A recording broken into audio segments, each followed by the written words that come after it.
but a very seasoned podcaster.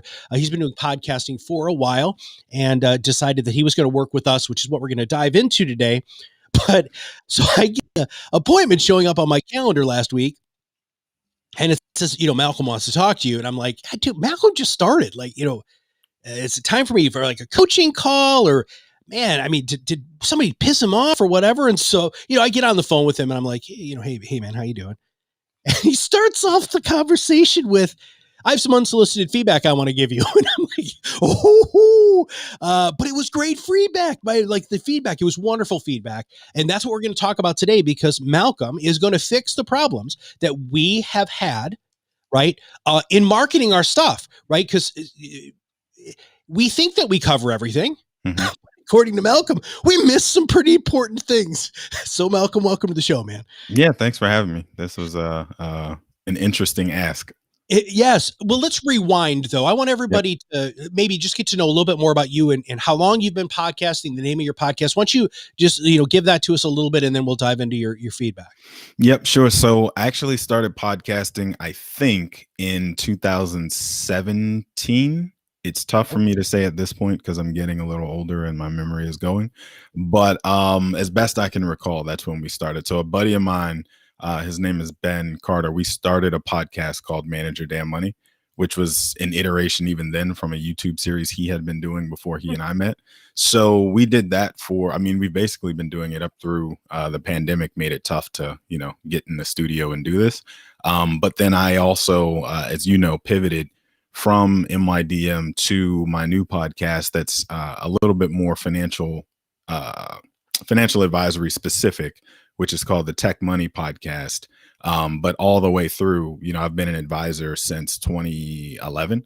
And so that's just been like kind of the passion for me. And as you mentioned, since I gave you super unsolicited feedback the other day that you weren't expecting, I'm also just a podcast junkie. And so one of my main sources of entertainment is consuming other people's podcasts and then making iterations on my own based on what other people are doing.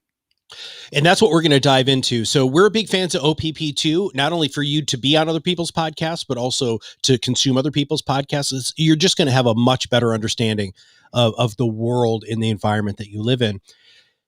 Now, your podcast is wicked focused too. So I want to make sure that I'm setting the stage here a little bit clearly for our listeners, because the reason why when somebody like Malcolm calls and says, or says, I want to give you unsolicited feedback, and then I immediately want to get him on a podcast to talk about this, is very, very simple, is because he consults businesses, number one. That's part of his whole financial game here. And two, he is a student of the game. And so I want to be able to dive in a little bit more deeply. And as an ideal client, finally, Malcolm is exactly who we're looking for. And I'm going to break down who you are in my mind, right? To make sure that, well, if I'm wrong, you can just, dude, you're wrong. But one, right? He's an RIA, right? That's perfect for us. Number two, he has lots of experience, not only as a financial advisor, but also behind the microphone, which is not necessary, but damn, it makes it a lot easier. Number three, he has a niche beyond niches, right? His focus is so clearly defined that when he does SEO knows, hey, that's Malcolm, because of how consistent he is with his message. Now, that leads us to the inconsistencies in some of our messaging here. So, Malcolm, after you told me you were going to give me unsolicited feedback, what was the feedback? Hold on, let me get my thoughts together. I was listening to you heaping praise onto me and didn't actually think about what I was supposed to be talking about. All right. So essentially, it was just the fact that I've listened to, I think, 50 or so episodes of Top Advisor Marketing, Proud Mouth Marketing, whatever you guys have now branded it to or will in the future. And listening to you and Kirk specifically, like there's never been a podcast episode that I personally heard that walks me through what the process is going to be like once I say yes. And so I, was guilty of this myself, actually, at a point where nowhere out there in cyber world could a prospective client on their own click a link and listen to me talk or watch me talk or something about what's it going to be like once I sign all those documents and I'm now working with Malcolm. And so the second episode Yeah, the third episode of my podcast with you guys is about the financial planning process, and it's called 10 Questions to Ask a Financial Advisor Before You Hire Them. So then I thought that same thing for you guys. Like, I signed up as a client. I've been doing this for, I don't know, 3 months or something now. And there was nothing to guide me along to say, okay, once you agree that you need a podcast and you need Proudmouth to be the ones to facilitate that for you, what happens next? What does that look like? What's the experience like? The good, the bad, the ugly, the whatever. And you just, go from there. And when you brought that up to me, my first response was, well, that's what we teach you guys to do, because within the first 5 podcasts, we want you to say who you are, what makes you unique and different, right? Your client experience, the onboarding experience, right? And what to expect as a client. And so that's all part of our whole system. But, the best laid plans, or the cobbler, analogy, we just have never done this for ourselves. So, Mr. Etheridge, what was the experience like? What was the expectations? What should we have told people so that they could have been more prepared? Even though you onboarded very easily, by the way. I asked the team about this. I was like, did we screw something up? Like, no, he was awesome. I was like, okay. But yeah, I actually am. So I'm the opposite. I was afraid actually that I was probably pissing people off, telling them how to do their job. So that's the concern for me. Like, as you mentioned, like, I consult a number of our business owner clients beyond like what their focus day to day is. And so me calling up someone and saying, let me tell you how to fix your business, is not unreasonable in my mind, but it probably comes off that way to most people. So I'm glad you received it the way I thought you would. Super happy. Said, dude, please tell me how to make more money. I'm all for it. Like, that was kind of, and so essentially, like, for me, the onboarding process was great in the sense that when it comes to things like this, I am a delegator and a do-it-yourselfer, if that makes sense. So if we think about as financial advisors, our ideal clients are the delegators that say, Matt, from this point forward, you have all the information you need to have. It's your job to look out for my blind spots, and you tell me what I need to be doing. If I need to contribute $6,000 to my IRA this year, it's your job to tell me when and where and how. That's basically how I am as a customer client when I decide I'm going to buy something. But with that said, I want it designed a certain way that I know what the outcome is going to look like, because I also failed to mention at the very beginning of this, I didn't major in finance or accounting or econ like a traditional financial advisor who knew they were going into this field would have. I actually was a marketing major. And so I look at things a little bit differently, like sitting in the seat of the person consuming the content, not necessarily the person who wants to get their message out there and show everybody how much of a genius they are, if that makes sense. Yeah. And so for you guys onboarding me and like being willing to listen to my ideas of, here's what so-and-so giant brand is doing out there in the world, I'd like to replicate that on a tiny scale, because as you mentioned, I have a super specific niche and I only need 50 people to listen to this and say I want to work with that guy. Right. So that's essentially what I was focused on. And your crew definitely was like, no, please tell us. Like, we want the direction. We don't want the person who comes in and says, I don't know, you tell me. I mean, like, what do I need? We love it when we can kind of come up side of you, like almost like a boat, right? And so that we're all traveling at the same speed in the same direction. And if a course correction needs to happen, then we can kind of wiggle back and forth together. I don't know if I actually ever asked you this, but you guys had a very successful podcast for a long time with the Manage Your Own Damn Money, or Manage Your Damn Money. Why did you decide to like offload this now? It's not like you can't do it. So in doing Manage Your Damn Money, we were actually a TV show masquerading as a podcast, if that makes sense. So if you think about Mike and Mike in the good old days, where they've, two guys sitting with microphones at a desk having a conversation, and it happens to be on ESPN at the same time, but the reality is it was a TV show that got duplicated as a podcast. That basically was us. However, COVID happened, TV studio shuts down. We then have to become our own studio and do it from home. And that just became extremely challenging when my co-host, Ben, is here with me in the DC area, but our producer is out on the West Coast in LA. So now we're dealing with the time difference. My co-host has kids. I've got a new little teeny kid, not running around, but like trying to run around. And scheduling wise, it just became extremely tough. So I really like the fact that, like we're seeing most things happen, you guys basically create a virtual studio. I get to plug into that virtual studio as if I and my producer are sitting right next to each other. And my guest that comes on can be in California, they can be in Texas, they can be in DC right down the street. And either way, it sounds like all of us are in the room having this direct conversation, the way you and I basically are right now. When you decided to flip that switch, and now that you've been doing it for 3 months, go back to the Malcolm before you signed our agreement. Mhm. Right? What should I have been better at telling you about what our experience is, what we do for you, and how it benefits you? Well, so frankly, I don't know that it was so much of a you thing as it was a me thing, and not to sound, super, self-centered in that, but I, as a person, when someone wants to sell me something, am probably the most difficult person to ever try and sell something to. Unless I really want the thing you're selling. Then you don't have to sell anything. I'm just gonna pick up the phone and call you and say, "Sign me up," right? Which is essentially what I did, right? Like, out of the blue, I called you and said, you got me, Matt. You got me. And I'm Sign like, me up." what's going Right. on? I didn't know I had you. But yeah. Right? So that's the beauty, though, of podcasting is people are out there selling themselves, listening to you on a daily, weekly, monthly, whatever basis. And all of a sudden, like, that snowball gets big enough that it's rolling on its own, and the phone calls start to come in because people are like, "I've been listening for years and you had no idea. And I am a fan, so sign me up." Which I know is the thing you want to get to eventually in this conversation, that one meeting close that we talked about, but I'll back off a little bit and answer more of the question you initially asked. So, as if you recall, I know you have a ton of these conversations with a ton of people, but I actually called you and said, I was thinking I would want to start this thing at some point in 2021. Yeah. Here we are in like October, November 2020. And I think I'm going to get started a little sooner than that because I can kind of see something that's coming and I want to jump on that sooner than I was mentally ready to spend the coin to get the ball rolling, if that makes sense.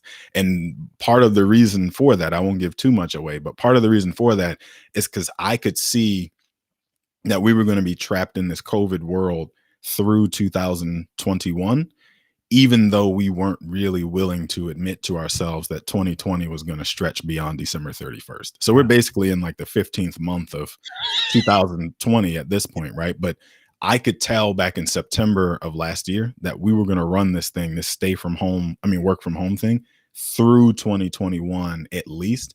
And so I wanted to spend a year being in people's ears, talking to them before I started getting out there and having a conversation with them in the real world in 2022, so that they would already know who I was and have already made a buying or a not buying decision before I ever shook their hand. And so I think accelerating the timeline of when I wanted to do that will help with that once we get back to the real world. Plus, I looked and saw a lot of places were still saying we're going to have our conferences virtual in 2021, which meant that, again, the traditional ways of shaking hands and kissing babies just wasn't going to happen the way it had in the past. Our ideal situation, because our tagline is to free the world's experts from sales, right? Mm-hmm. Is that people will have consumed our content much like you did, right? People will follow us on social media and understand who we are and what we do, so that is just a quick phone call. Which it's funny when you say, unless I really want to buy that, I'm usually a very, very difficult person. I didn't even sell you. Like, you're like, okay, no, because you had told me previously that you were going to wait. And so you were kind of on my list, right? But I'm not wildly aggressive. I ping you every once in a while. Hey man, how's it going? Just making sure you're still alive more than anything. Yeah. But when you picked up the phone, you were ready to go, which is exactly how you free the world's experts from sales. And you're actually experiencing this. So I'm going to refocus that back on that one meeting close thing, because anybody listening to this is going to say, that sounds too good to be true. Well, if I can go back before we get there and talk about something that I think is really important. So the process, like where you were asking what's it been like when you sign up, the team contacts you, blah, blah, blah. Like, people were emailing me and saying, hey, we need to get a logo for your podcast created. Can we spend some time on, pick a day on the calendar? Here's the Calendly link. we're going to create the show art for you so that you don't have to worry about it. So we had like a 30 or so minute conversation about what I wanted it to look like. Again, to your point, I was a bit of a cheater in the sense that I already had like my brand book, if you Mhm. will, that like larger corporations have their brand book. AT&T has a very specific shade of blue that they use for everything, and you better not stray or getting fired. Yeah. Like on a much smaller scale, I have a brand book. Like literally, I have color codes for what color things need to be to coordinate with my website and every other piece of like marketing collateral that gets created. So at least I was able to give them like, here's the blue, here's the green, here's the white, here's the whatever. But we went back and forth for like 30 minutes. They emailed me and said, here's 3 ideas. Which one do you like? Yeah. It would have taken me a long time to create the show art because, I love me so much. I want the picture to look perfect. I'm never going to be able to create it. Yeah. An uninterested third party is like, we like you, but we don't really love you that much. So Not yet. something is better than nothing. So let's get it done. Right. And you need that to move forward. Right. So that was one thing that really like set it apart. Another thing, like, people can't necessarily all see this, but when they listen, I probably sound extremely clear talking to you as if you and I are in the same room having a conversation, right? I didn't purchase this microphone directly. You guys shipped it to me and it was at my house within less than a week. I don't remember how many days, but like long before I recorded my first podcast, it was here.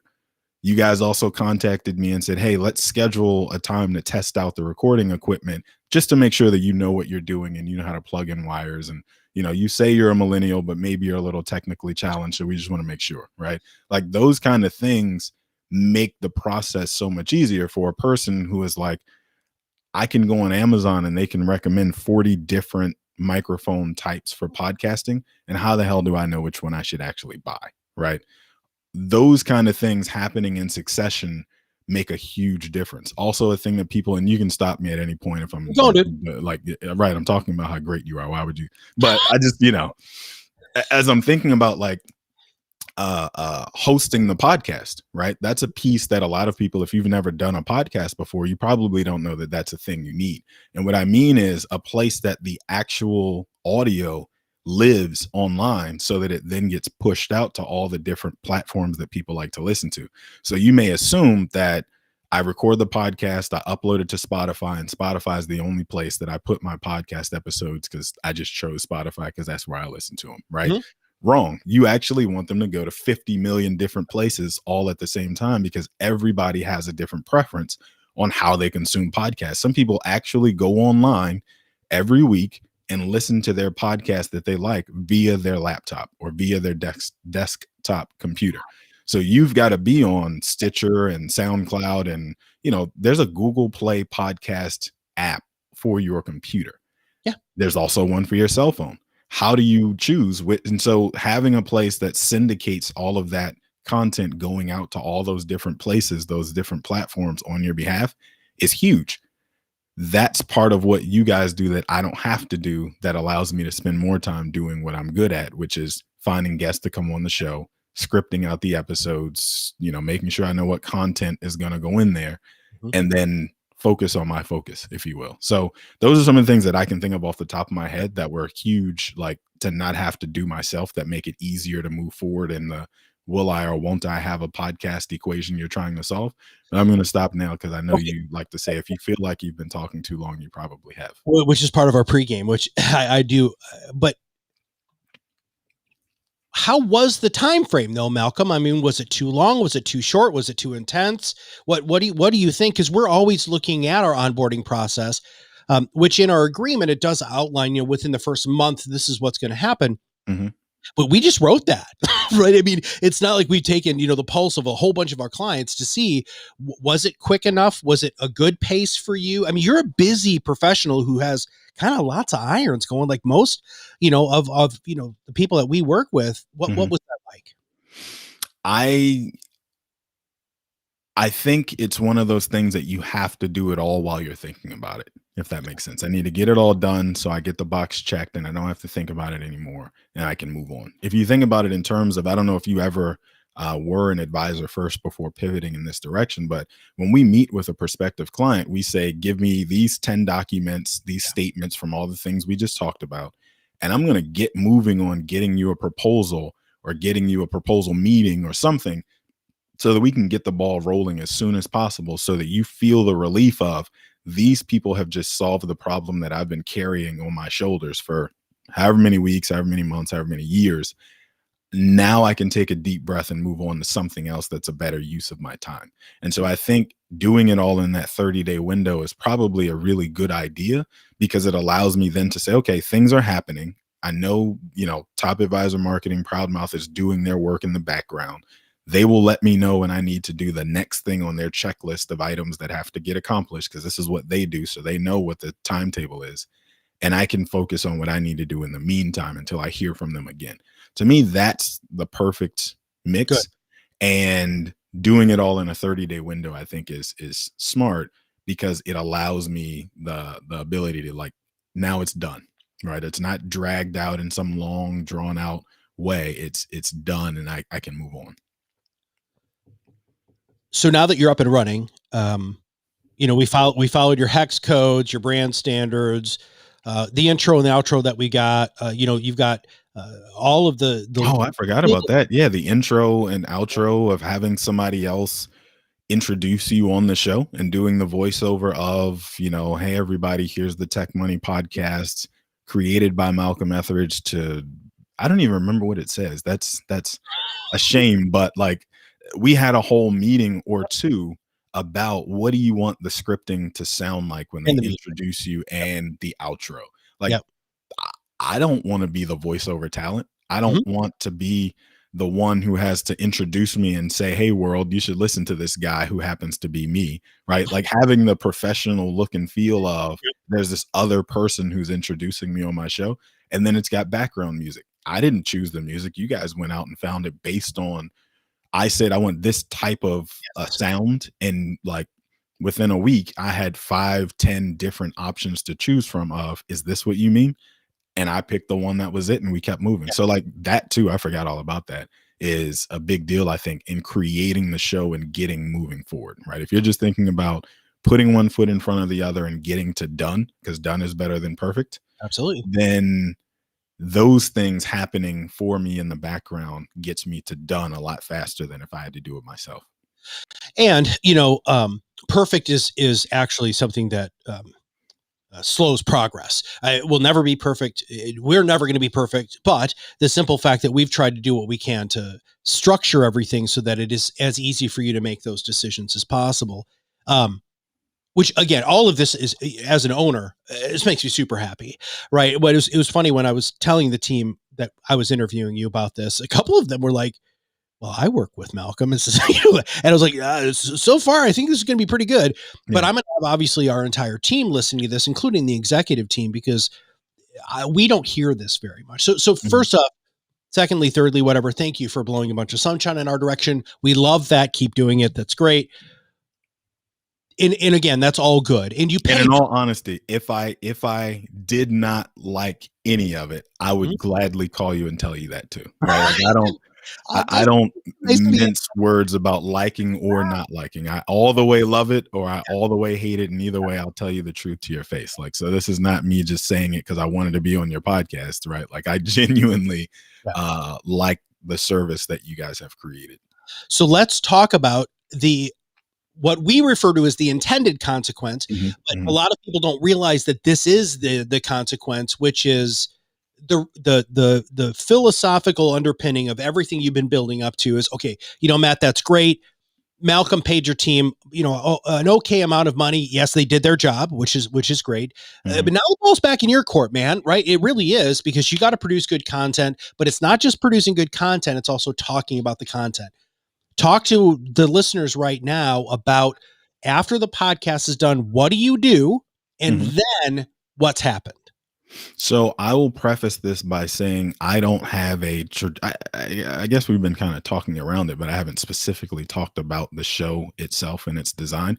So I don't have a traditional financial advisor podcast, in the sense that it's not created for me to talk about how I'm such a great stock picker and the large cap strategy that my firm employs is better than anybody else's large cap strategy, or, we're more diversified than anybody else's diversified portfolio, or we're more comprehensive and, we're comprehensiver than any other comprehensive financial planning firm out there, right? Like that's garbage in my opinion and not a differentiator. It's a feature, but it's not a selling point, if you will. And so my focus with my podcast is really to give it all away for free, quite frankly. Like the same way on your show, you're talking about podcasting and all the things you can do to podcast and all the different marketing ideas there are out there in the advisor community, one of which happens to be podcasting, but you guys have experts come on that talk about all kind of other stuff, right? And so the focus of my podcast is really giving away all of the stuff that I know as a financial advisor for free, so that it says to people, you can consume this and go forth and conquer if you choose to, right? Or you can hire the guy that's been telling you what to do all this time for a nominal fee and be done with it, right? You now are confident that he knows what he's talking about because you've Google searched a few of the things he told you should go and do, because that's the way tech people are. They don't take anything at face value. You better have your facts straight because they will Google the crap out of what you said and find 10 references for it before they'll take the recommendation. So I'm very good at speaking technically because the group that I work with are senior managers, executives, small business owners in tech. So access to information is not a problem for them. So when I say one of my last episodes was on my personal opinion, my strong opinion, that once you get to a certain point as a professional, you make too much money to be filing your own taxes, right? Yeah. Blew up. I've got a ton of internet traffic on Twitter, LinkedIn, Google search on my personal webpage. Like I can see who goes and reads blog posts or clicks onto the podcast and whatever. A ton of traffic listening to that particular episode. So I know that was something that was important to people. However, you can listen to that and go make your own determination of how and when and why to file your own taxes or to hire somebody else or whatever. Or you can call the guy that you just listened to the show, love the guest that I had on, contact her directly, whatever you want to do. But either way, I just helped make you smarter about what to do with your money, which was the goal. So the podcast itself, never about me and how great I am, or I try my best not to fall into that trap, I should say, because then it sounds like a hard sell somewhere, like you're trying to sell me something. I'm just giving away things I know to be different, counter ways to view traditional financial planning advice, and stopping right there. And so what's happening on the back of that, because that's what we ultimately wanted to build to, is I've had 3 now prospective client meetings with folks who have, we got on the Zoom, had the conversation, and I just said, what made you reach out? Like, there's obviously something that happens in the background that you decided to pick up the phone, quote unquote, and reach out to me and say, hey, Malcolm, we need to talk. What's happening? And we intended to hire an advisor, for the last 2 years or the last year. We've been thinking about this thing for a while. And so I say naturally, well, what's changed? Why now? Oh, well, we listened to the podcast, episodes that you had online, and we read a blog post that you had on your website, or we saw some information you shared on LinkedIn, and that helped us make our decision because we felt like we knew you a little better. That phrase, that's a direct quote from at least 2 of the 3 that I'm talking about. We felt like we knew you a little better. Again, folks in the tech space, they don't interview one financial advisor based on a recommendation, right? They ask 20 people, hey, Matt, who do you know? Hey, Kirk, who do you know? Hey, Eric, who do you know? Right. And then they create their list and they reach out to all of those people and interview all of those people, and then make a determination based on some statistical model that they created that tells them X, Y, and Z. And I wish I was exaggerating, but I'm so serious. Yeah. And then finally, there's probably one column somewhere in there that has like a head heart kind of equation that how do I feel? The how do I feel gets checked a lot faster when people can say, we felt like we already knew you. Well, we felt like you knew what you were talking about. So I think it's good that it comes across as, what you're talking about, because that's obviously very important. I personally think a lot of times it's implied. That's why talking about that all the time is not the most enjoyable podcast. But one of the things that you're great at is this whole idea of SEO, because the idea of omnipresent and ever present, especially since you're working with these tech executives, professionals, and business owners, Mm-hmm. you have to be very, very, very present. And that's one of our goals. Our goals is to have your marketing work for you in all of the media and mediums that your ideal clients are going to be when they're there, so that you don't have to be. And you do that super well. When they did pick up the phone and they said, "Hey, Malcolm, we feel like we know you." I mean, did you still go through your 4 meeting process? How hard was it to close these people? Were they the actual people that you're trying to attract with the podcast?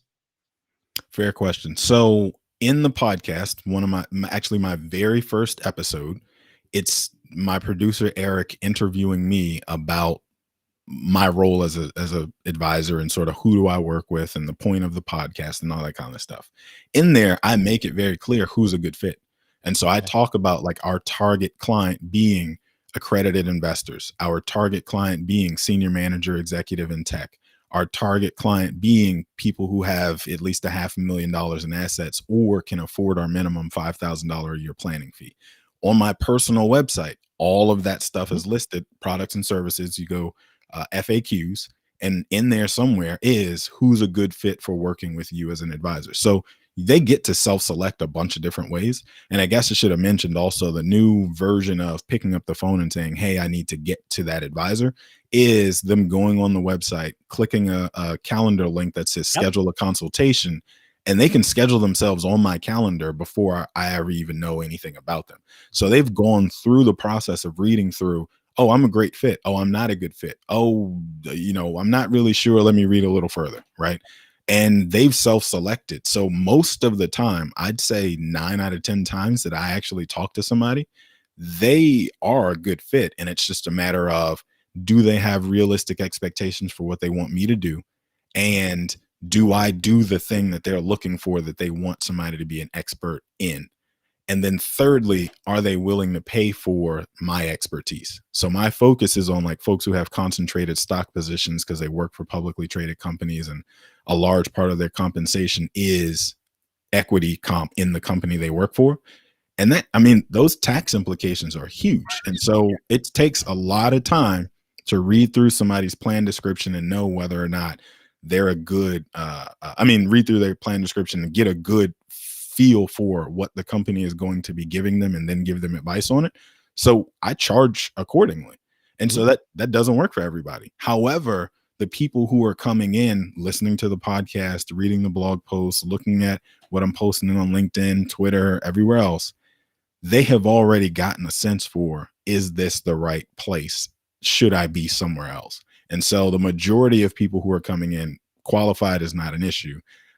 Listening to the podcast helps sell them on, he knows what he's talking about.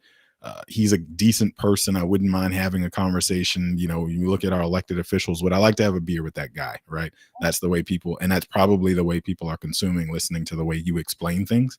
Yeah. So hopefully somewhere in there, I answer the question that you're asking, because you let me get on my soapbox and I just took it and ran with it. So You really, really, really did. And the reason why I asked you that question, I knew, because we've talked about this before. So I wanted to pull that out of you. That was really important. But I think what's even more important is your philosophical foundation that you have built your financial services practice on. And I'm going to deconstruct that just very quickly. The level of transparency that most of you are terrified is actually Malcolm's strength, right? Mm-hmm.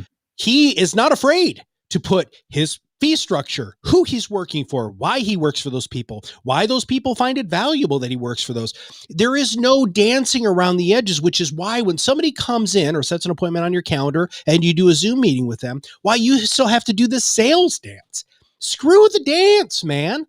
Set them up so that when they hit the dance floor, they know what steps, they know the music, they know that they want to dance with you.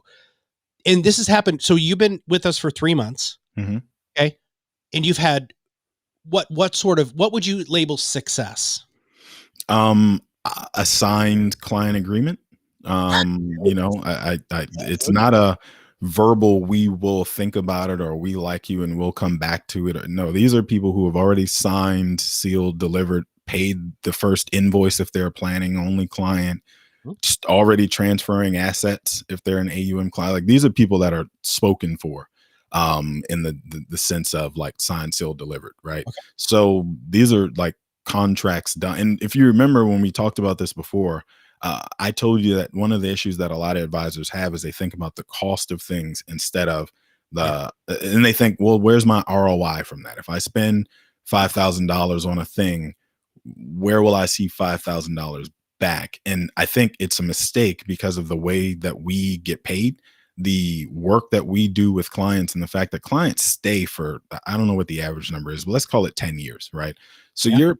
you're paying today $5,000 for the opportunity to acquire multiple clients who will be with you for a decade or more, who will pay you more than that $5,000 in 1 year of working with you. So if we think about like if you spend $20,000 a year on marketing, right?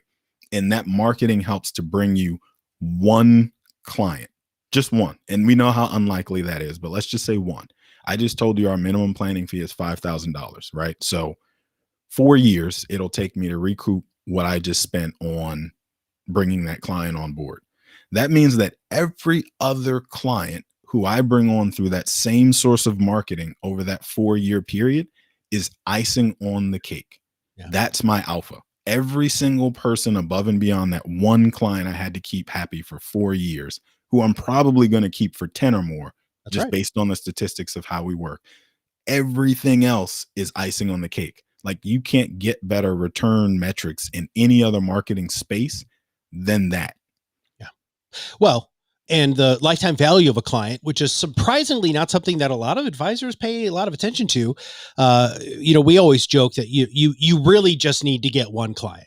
I mean, Mhm. to now, if you wanted our whole kit and caboodle plan, which is a little bit more expensive, you need two, and that's just to make it so that you don't gripe that your ROI is not great. But you went a little deeper, so thank you for that, because I think that's an appropriate ROI. But you also said something else, and I don't actually know how to set this up very well, but it had something to do with you referred to it as outsourcing, but I don't remember how you. Do you remember where I'm going there? Delegating. Thank you. Okay, Yeah. let's bring that up So because I love so that. we use the phrasing inside of financial advisor world. Like you have clients that like to participate, and you have clients who like to, be involved in the decision making and make recommendations of their own and bounce ideas back and forth and that kind of thing. They're kind of wedged in the middle. So you got your do-it-yourselfers who will never call you ever. You got your people who like to participate, and I think collaborator is actually the technical term that we use for that. Right. And then you have your people who are delegators who are like, I'm happy to have somebody else whose responsibility this is because it wasn't getting done with me. We as advisors typically love to hang out in that delegator range. We love the clients who turn over their life savings to us, say, manage this for me, call me once a year, tell me what I made and what I didn't make, and we'll keep going, right? We love those clients. As an advisor myself, I am somewhere in the middle of like collaborator delegator in Okay. the sense that like I want to give you the direction of what I want it to look like and keep me posted on what's happening in the background. But once we've settled in on how it's supposed to look and feel and operate, you go do it. I'm now giving you full like control to go and do the thing that we agreed you were going to do, which is the reason I'm paying you in the first place, Yep. right? That is what I really love about hiring out, right? We use the word outsourcing a lot, and I think it gets a little bit misconstrued sometimes because you're not outsourcing in the sense that you're outsourcing your financial planning software, right? Like if we use Right. eMoney or Right. Money Guide Pro or Asset Map or something, you're outsourcing the financial planning software that you're using. In this case, you're delegating the job of producing and like running and editing your podcast to a firm that this is what they do. You delegate your uh, compliance work to an outside compliance consultant, right? You're delegating this the same way. And you obviously seem to think that that's worth the fee that you're paying. Should we be charging more? I mean, I think is it valuable enough where you say to yourself, you know what, working with the team at Proudmouth, not only do I not have to worry about it because this is what we do, right? We have a very small pocket of existence in our brilliance, right? We basically take a podcast, produce a podcast, syndicate the podcast, and then turn that podcast into lots of pieces of social media. That's who we are. That's what we do. Now, Robin, so you've met Robin Mhm. Hunter. She wrote in our chat. So I've got the chat that's going on through Restream, and then I've got the chat that's going on in Skype, and I'm going to read this because this is. Okay. I want him to bring up the part about the cost of staff versus hiring us, because Hmm. you and I talk about this, and I don't think Robin knew that, so that's crazy. But you, as a wildly resourceful, very very intelligent person, you could have totally done this in house. Why Mhm. didn't you do this in house?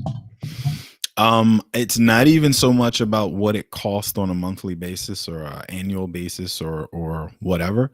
It's the fact that the team was already assembled to Yeah. do it all. So, there are people out there who you can go record the podcast yourself, use one of the streaming tools that you're talking about, and they'll record the audio for you.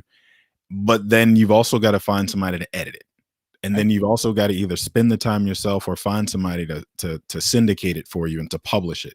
And then you've also got to find somebody to promote it for you, which is a whole other piece that we haven't even talked about. The fact that you can't just throw it out there and assume that people are going to come find you. You have to put it in front of them for them to know they should even go consume it in the first place. But like all of those things are separate spaces in the assembly line that somebody's got to do. That's all somebody's job, and it's usually not the same person who has the expertise to do it all. And the consultant who calls you and says I do it all probably isn't the person you want to hire, especially if the I do it all person costs less than Yeah. the we all do it collectively and here's the finished product Yeah. person, right? So I never even considered the idea of doing it myself to begin with. Like that was never even. I'm one of those people that like I know what I'm really good at, and I stick really closely to what I'm good at. And everything else, I don't bother to try and learn how to get better at it. I learn how to get better at the things I'm already good at and just become great at those things. And everything else is somebody else's problem. I remember I was hanging out with the company that I had worked with before I went out on my own, and I remember somebody asking the owner of the company from the audience, and they said something like that. Well, but you're really good at this, or I'm sure you could do this, and he said, I don't want to be just good at a lot of things. I want to be great at a couple of things. In fact, I was just reading this great story about LeBron James, and when he was in high school, he went and practiced with the Cavs, right? Mhm. And when he was practicing with the Cavaliers, the coach pulled him aside and he's like, "Look, I know this was a really tough practice," and they really pushed him, right? Because I mean, high Mhm. school kid, big league, And he said, "But if you want to be good, this is what you have to do." And LeBron James turned around to the coach, high school kid, and he said, "I'm not here to be good. I'm here to be great." And I Mhm. want everybody to think about that because you can't be great at hundreds of different things. Now, if you look at the life of a basketball player, there are certain things you have to do to be great, Mhm. right? To be successful. And well, I think personally, I'm a huge fan. Sorry. He checks the boxes for me, right? If you really look at, but you need to know what your freaking boxes are. What are your boxes, man? What do you need to check to be the best of the best you can be? For me, it's really, really simple. I study podcasting technique, interviewing technique. That's what I do. I do it every Mhm. day, right? You are always going to be sharpening your saw, trying to be the best freaking financial advisor you can possibly be for those people who are going to seek you out and pick up that phone and talk to Malcolm. All right. As happened in our original phone message, or when Mhm. we talked, I'm sorry, when you scheduled time on my calendar and gave me a small heart attack. Um, I asked you this question, and I'm going to ask it to you again, Mhm. in which is, what should I have asked you? What Probably a ton of different things, but Come on, dude. the Really? You threw one us like that? Go ahead. Sorry. well, no, I mean, because you and I, like, we have to force ourselves to shut up when we get on this Oh, conversation yeah. because, like, if anybody listening can't tell, it's something we're both extremely passionate about, right? Like, I know my strength is winning friends and influencing people, right? And then I figured out a way to monetize that skill with some technical expertise underneath it, right? But the thing that I think gets lost in that is the conversation around like what happens after you hire you guys. And so Mhm. I know a lot of times advisors talk about like, I tried that thing and it didn't work. And the reason it didn't work is because those people didn't do X, Y, or Z. And I think one of the things that gets lost in the conversation between probably you and your prospective clients, who are those financial advisors, is this is not it. Once you decide to create the podcast, create the episodes, record with either your producer or with a guest, you still have to do the work of promoting yourself. Because if people don't know that you're the best possible financial advisor to work with in Green Bay, Wisconsin, Mhm. it doesn't matter. They're still going to call Malcolm in DC, who may be second to you, but at least they know he exists. Right. So that's the part that I think gets lost a lot. And, you know, we never want to tell people like you're the problem. But I feel like in a lot of cases when people say like, oh, I tried podcasting, I did 4 episodes and it didn't work, Yeah. it's because one, your expectation is people are going to hear your podcast, pick up the phone, say, hey, Matt, you're the greatest. I love you. I want to hire you immediately. Not going to happen on podcast episode number 4. Also, the expectation is people are going to just go online, say, I need a financial advisor who's got a good podcast. That's a long Google search, right? And somehow you're going to show up on that list and they're Yeah. going to listen to episode 1 through 4 and say, That- I really like the way that guy describes his large cap growth strategy. I'm going to call him. Doesn't happen that way. You have to be the one to make sure that people know you exist, because otherwise you don't. Yeah. So that wasn't a question, but you Oh, know. no, I see. So I'm gonna wrap things up in a nice bow here, if you don't mind, because I think we've one. Thank you. Right. You triggered something within our team by setting that phone call that has allowed us to feel our level of clarification on really what we need to focus on. So I'm very grateful for that.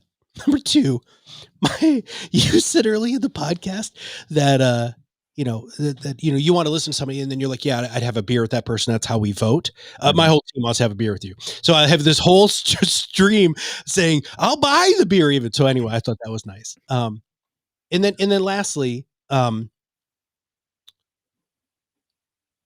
the best marketing happens when you have passionate about the marketing. I don't Mhm. care if it's video, seminars, podcasting, blog writing, stand-up comedy. I don't care what it is. But once you feel like you're saying what you need to say, you want to say it to everybody. And it doesn't just happen in isolation. It happens when you're in a client meeting. It happens when you're out and about with friends. It happens when you're posting other things on social media. It happens when somebody asks a question on Twitter, LinkedIn, Facebook, and you're like, I am the person who needs to answer that. Mhm. I love the fire in the belly. I love when people get truly excited about their marketing. And because you have a niche, you have a super clear message, and you have so many levels of pre-qualification that when they do pick up the phone and talk to you, it's about the easiest close you're ever going to have. Fair statement? That's fair. That's the part that scares people to death. Is claiming a niche and putting it out there for the world. But I've heard a bunch of other people say it time and time again, and it has come true for me. The moment you do, it becomes so much easier a year or 2 from the moment you do that. Yeah. My favorite thing about financial planners is the one thing that they don't do is they don't plan for their business. And that would be marketing and Mhm. also, even some of the business planning stuff, which was my job before I did all of this.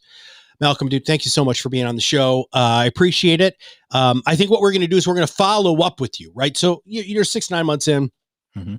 Hopefully the pandemic at that point will have lifted enough where some of the other things that you are good at, which is the shaking hands and kissing babies, are starting to be reintegrated back into your practice. And I'd love to talk to you more about how the isolation aspect in your growth, and now that you have what you built in isolation, and now you're also going out, how those things are working together. Is that cool? Works for me. All right, man. Thank you. Thank you. Thank you. Thanks for having me.